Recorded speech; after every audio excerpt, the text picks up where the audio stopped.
if you think about some of the top games that are out there, you've got King.com with Candy Crush that recently went public. You've got folks like GungHo Online, they're in Japan, who are doing some significant and serious gaming revenues. We're talking about billions of dollars a year. In fact, one company alone in some of the top 10 games are actually pulling in over $1 billion in revenues. So gaming from the mobile app perspective is a pretty serious thing, and there's some pretty serious revenues associated with it. So that's why data becomes very important. At least in the UK. Awesome. So you guys just like, yo, this. I like the pocket square. It's a nice touch. Everyone knows Rovio, right? They did a tie-in with Star Wars. Angry Birds Star Wars is a huge, huge game. It was a really big hit. We've got things like Despicable Me.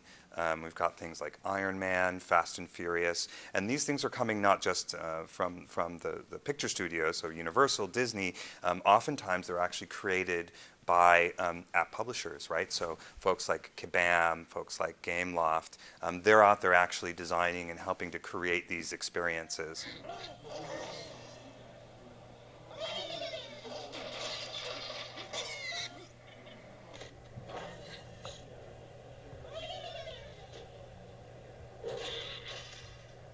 We're going to be looking at the top 15, how they did over extended periods of time, what types of games have done really well.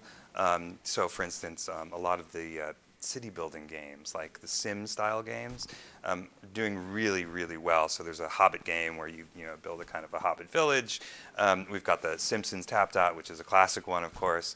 And so talking about a lot of those trends and those themes. So forces at work, when they land, their body weight's redistributed, and you can see that through their skeleton.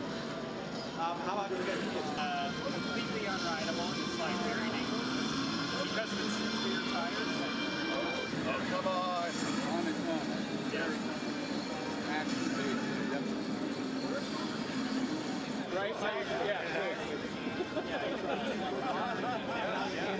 You keep playing if you like. This is part of how connect.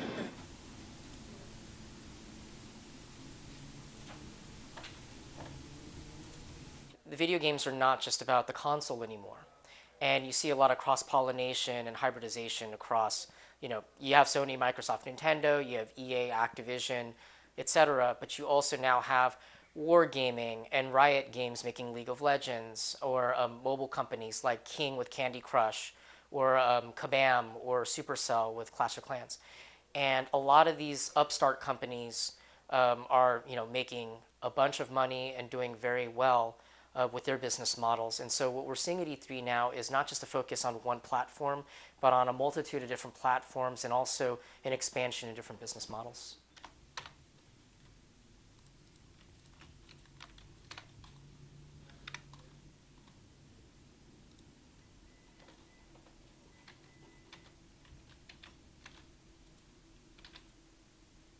Those that have started to expand their business models, you're seeing some really big successes, whether it's EA, where they're starting to turn the corner in some of their new digital initiatives. And on the flip side, companies like Tencent out of China, they're one of the biggest online gaming companies in the world, but they're also helping to consolidate the console market with their stake in Epic. So we're seeing a lot of interesting cross-pollination because of a lot of the fragmentation in the market.